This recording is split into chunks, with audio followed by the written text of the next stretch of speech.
তো চলুন ফেরা যাক ১৯৪৫ সালের ৫ ডিসেম্বরে। দ্বিতীয় বিশ্বযুদ্ধ সবে শেষ হয়েছে, চারিদিকে একটা শান্ত পরিবেশ।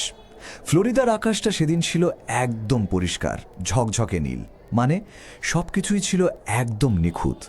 আর ঠিক এমন একটা শান্ত সুন্দর দিনেই শুরু হয়েছিল ইতিহাসের অন্যতম বড় আর অমীমাংসিত এক রহস্যের। প্রশ্নটা হলো, এটা কিভাবে সম্ভব?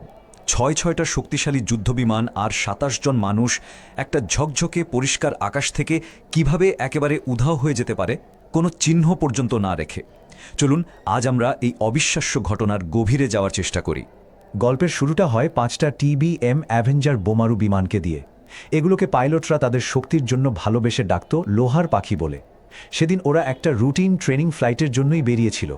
কিন্তু দিনটা শেষ হতে হতে দেখা গেল শুধু ওই ৫টা বিমানই নয়, তাদের খুঁজতে যাওয়া একটা উদ্ধারকারী বিমানসহ মোট ২৭ জন মানুষ চিরদিনের জন্য হারিয়ে গেছে। কোনো চিহ্ন নেই, কিচ্ছু নেই। আচ্ছা, ফ্লাইটটা শুরু হওয়ার আগেই কিন্তু কিছু অদ্ভুত ব্যাপার ঘটেছিল, কিছু অশুভ লক্ষণ যা এই রহস্যকে যেন আরও বাড়িয়ে তোলে। যেমন ধরুন, ফ্লাইটের যে লিডার ছিলেন লেফটেন্যান্ট চার্লস টেইলর, তিনি কোনো এক অজানা কারণে সেদিন মিশনে যেতেই চাইছিলেন না, অব্যাহত চেয়েছিলেন। কিন্তু উপর থেকে নির্দেশ আসে তাকে উড়তেই হবে। এটা কি কোনো কিছুর পূর্বাভাস ছিল? কে জানে। আর অন্যদিকে অ্যালেন কসনার নামে আরেকজন পাইলট, তিনি একদম শেষ মুহূর্তে ছুটি নিয়ে নেন। ভাবা যায়, যখন তার বন্ধুরা উড়ে যাচ্ছিলেন এক অজানা পরিণতির দিকে, তিনি তখন ব্যারেকে বসে নিশ্চিন্তে বই পড়ছিলেন। এটাকে ভাগ্য বলবো নাকি মেহেজ কাকতালীয়? এবার তাহলে ঘটনার সেই পর্যায়ে আসা যাক, যখন এই সাধারণ ট্রেনিং ফ্লাইটটা একটা ভয়াবহ দুঃস্বপ্নে পরিণত হতে শুরু করে। এই টাইমলাইনটা খেয়াল করুন। দুপুর 2:10 টেক অফ হয়। এর ঠিক 1.5 ঘন্টার মাথায়, মানে 3:40 প্রথম বিপদ সংকেত আসে। আর তাদের সাথে শেষ যোগাযোগ হয় রাত 7:04। মাত্র কয়েক ঘন্টার ব্যবধানে সবকিছু কেমন ওলটপালট হয়ে গেল। লেফটেন্যান্ট টেলরের প্রথম বিপদ সংকেতটাই ছিল খুবই অবাক করার মতো। তিনি জানান তার দুটো কম্পাসই নাকি কাজ করছে না। দেখুন, একটা বিমানে কিন্তু 2 ধরনের কম্পাস থাকে। একটা ম্যাগনেটিক, যেটা পৃথিবীর চুম্বক ক্ষেত্রের ওপর নির্ভর করে চলে, আর অন্যটা ইলেকট্রিক্যাল। দুটো কম্পাস একসাথে নষ্ট হওয়াটা মানে প্রায় অসম্ভব একটা ব্যাপার। দিক হারিয়ে টেইলার এখানেই সবচেয়ে বড় ভুলটা করে বসেন। উনি ভাবছিলেন যে তারা বোধহয় ফ্লোরিডা কিজের ওপর দিয়ে উড়ছেন, কিন্তু আসলে তারা ছিলেন বাহামাসের কাছাকাছি। আর এই ভুলের কারণেই তিনি পুরো স্কোয়াড্রনটাকে উত্তর পূর্ব দিকে যাওয়ার নির্দেশ দেন, সোজা কথায় ডাঙা থেকে আরও দূরে, বিশাল আটলান্টিকের দিকে। রেডিওর কথোপকথন থেকে বোঝা যায় দলের ভেতরে তখন কী সাংঘাতিক পরিস্থিতি। অন্য পাইলটরা বুঝতে পারছিলেন যে তাদের লিডার ভুল করছেন। একজন তো রীতিমতো হতাশ হয়ে বলেই ফেলেন, তোর ছাই, আমরা যদি শুধু পশ্চিম দিকে যেতাম তাহলে তো বাড়ি পৌঁছে যেতাম। কিন্তু মিলিটারির নিয়ম তো নিয়মই, নেতার আদেশ অমান্য করার উপায় ছিল না। দেখতে দেখতে রাত নামল, জ্বালানিও প্রায় শেষ। লেফটেন্যান্ট টেলরের শেষ নির্দেশটা ছিল খুবই মর্মান্তিক। তিনি বলেন, আমরা সবাই একসাথে পানিতে নামব। এরপর শুধুই নিস্তব্ধতা। 5টা বিমান, 14 জন ক্রু, সবাই যেন অতল সাগরে বিলীন হয়ে গেল।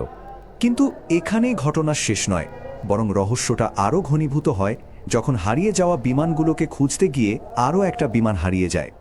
ফ্লাইট 19-এর খোঁজে সন্ধ্যা 7:27 13 জন ক্রু নিয়ে একটা বিশাল উদ্ধারকারী বিমান, একটা মার্টিন PBM মেরিনা উড়ে যায়। মানে একটা বড়সড় উদ্ধার অভিযান শুরু হয়েছিল আর কি। মজার ব্যাপার হলো, এই মেরিনার বিমানগুলোর একটা বিপজ্জনক ডাকনাম ছিল উড়ন্ত গ্যাস ট্যাঙ্ক। কারণটা হলো, এগুলোর ভেতরে প্রায় বিস্ফোরক গ্যাসীয় বাষ্প জমে যেত, যা থেকে যে কোনো মুহূর্তে বড় দুর্ঘটনা ঘটে যেতে পারত। আর দুর্ভাগ্যবশত ঠিক সেটাই ঘটল। ওড়ার মাত্র 20 মিনিটের মাথায় উদ্ধারকারী বিমানটাও রাডার থেকে হাওয়া। কাছাকাছি থাকা একটা জাহাজ SS গেইনস মিলস জানায় যে তারা আকাশে একটা বিশাল আগুনের গোলা দেখতে পেয়েছে, মানে যারা বাঁচাতে গিয়েছিল তারাও হারিয়ে গেল। এই ডাবল ট্র্যাজেডির পর যা শুরু হলো তা এক কথায় অবিশ্বাস্য। আর তার ফলাফলই এই রহস্যকে আজও এত জীবন্ত করে রেখেছে। পরের দিন থেকেই ইতিহাসের অন্যতম বড় তল্লাশি অভিযান শুরু হয়। প্রায় 300টা বিমান আর জাহাজ মিলে 2.5 লক্ষ বর্গমাইল সমুদ্র তন্ন তন্ন করে খোঁজে। ভাবা যায় কত বড় এলাকা। কিন্তু এত বড় অভিযানের ফলাফল কি ছিল জানেন? শূন্য। একেবারে কিচ্ছু পাওয়া যায়নি। বিমানের কোনো ভাঙা অংশ, কোনো লাইফ জ্যাকেট, এমনকি 1 ফোঁটা তেলের দাগও না। 6টা বিমান আর 27 জন মানুষ যেন বাতাসে মিলিয়ে গেছে। তদন্তকারীরা যে কি পরিমাণ হতভম্ব হয়েছিলেন তা তাদের অফিসিয়াল রিপোর্টটা দেখলেই বোঝা যায়। রিপোর্টে একজন লিখেছিলেন, তারা যেন মঙ্গল গ্রহে উড়ে গেছে। এই একটা কথাই বুঝিয়ে দেয় যে পরিস্থিতিটা কতটা অদ্ভুত ছিল। বছরের পর বছর ধরে অনেক রকম বৈজ্ঞানিক ব্যাখ্যা দেওয়ার চেষ্টা করা হয়েছে। কেউ বলেছেন চৌম্বকীয় অসঙ্গতির কথা, কেউ বলেছেন গালফ স্ট্রিমের ভয়ঙ্কর স্রোত হয়তো সব ভাসিয়ে নিয়ে গেছে। কিন্তু কোনো তত্ত্বই এটা ব্যাখ্যা করতে পারে না যে কেন সামান্যতম ধ্বংসাবশেষও পাওয়া গেল না। প্রথমে নেভি দুর্ঘটনার জন্য লেফটেন্যান্ট টেইলরের ভুলকে দায়ী করেছিল, কিন্তু তার মা হাল ছাড়েননি।